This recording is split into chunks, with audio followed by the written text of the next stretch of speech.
बहुत समय पहले की बात है। एक समृद्ध और शांतिप्रिय राज्य था जिसका नाम था सूर्यगढ़। इस राज्य के राजा वीरेंद्र सिंह न्यायप्रिय और दयालु शासक माने जाते थे। उनकी प्रजा उनसे बहुत प्रेम करती थी क्योंकि वे हर किसी की बात सुनते और न्याय करते थे। महल सोने चांदी से सजा था, लेकिन राजा का दिल सादगी में बसता था। एक दिन राज्य के मुख्य द्वार पर एक अजनबी आया। उसके कपड़े साधारण थे, चेहरा धूल से भरा हुआ और आंखों में एक अजीब सी चमक थी। वो दूर देश से आया हुआ एक परदेसी था। पहरेदारों ने उसे रोक लिया और पूछा, तुम कौन हो और यहाँ क्यों आए हो? परदेसी ने शांत स्वर में कहा, मैं एक यात्री हूँ, ज्ञान की खोज में भटकता हूँ। सुना है यहाँ के राजा बहुत बुद्धिमान है, इसलिए उनसे मिलने आया हूँ। ये बात राजा तक पहुंची। राजा को ऐसे लोगों से मिलना पसंद था जो दुनिया देख चुके हों। उन्होंने परदेसी को दरबार में बुलाया।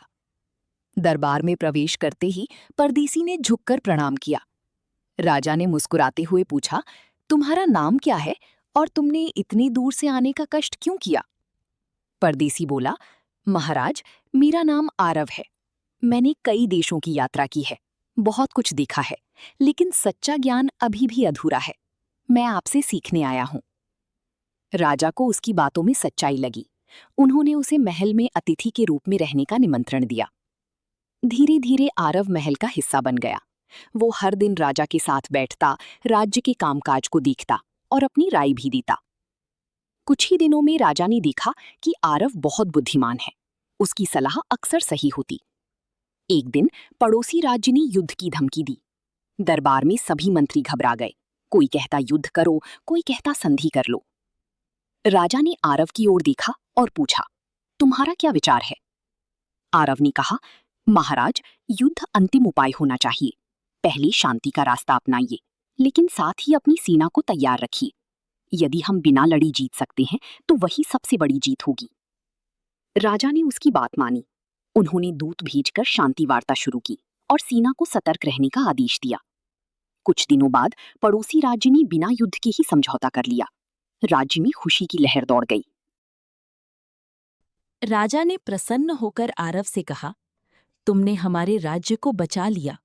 तुम चाहो तो मैं तुम्हें मंत्री बना सकता हूं। लेकिन आरव मुस्कुराया और बोला, महाराज, मैं यहां पद या धन के लिए नहीं आया। मैं तो सिर्फ सीखने आया हूं। समय बीतता गया। एक दिन आरव ने राजा से कहा, महाराज, अब मुझे आगे की यात्रा पर निकलना होगा। राजा चौंक गए। क्या तुम्हें यहां कोई कमी है? हम तुम्हें सब कुछ देने को तैयार हैं। आरव ने विनम्रता से कहा, मुझे यहां बहुत कुछ मिला, ज्ञान, सम्मान और आपका स्नेह। लेकिन मेरी मंजिल अभी बाकी है। मैं दुनिया को और समझना चाहता हूं। राजा ने भारी मन से उसे विदा करने का निर्णय लिया। जाने से पहले उन्होंने पूछा, क्या तुम मुझे कोई अंतिम सीख दे सकते हो?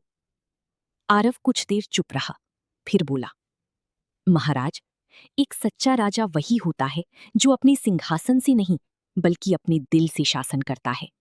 हमेशा अपनी प्रजा की आवाज सुनिए और कभी अहंकार को अपने ऊपर हावी मत होने दीजिए। राजा ने उसकी बात गांठ बांध ली। आरव चला गया, लेकिन उसकी बातें और उसकी यादें महल में रह गईं। राजा ने उसके बताए मार्ग पर चलना जारी रखा। राजा महल की उन्होंने छत पर और भी खड़े होकर न्यायपूर्ण फैसले दूर लिए, क्षितिज को प्रजा देख की रहे भलाई थे। के लिए नए कदम उन्हें उठाए। याद आया वो परदेसी सालों बाद जो बिना किसी सूर्यगढ़ स्वार्थ और के भी आया समृद्ध हो और गया। बहुत कुछ लोग सिखाकर चला कहते गया। थे कि राजा में राजा पहले ने से भी धीरे अधिक से कहा, समझदारी आ गई है। सच्चा ज्ञान किताबों में नहीं बल्कि अनुभव और विनम्रता में होता है। और कहीं दूर एक रास्ते पर वही परदेसी आरव आगे बढ़ रहा था, नई कहानियों, नए अनुभवों और नई ज्ञान की तलाश में।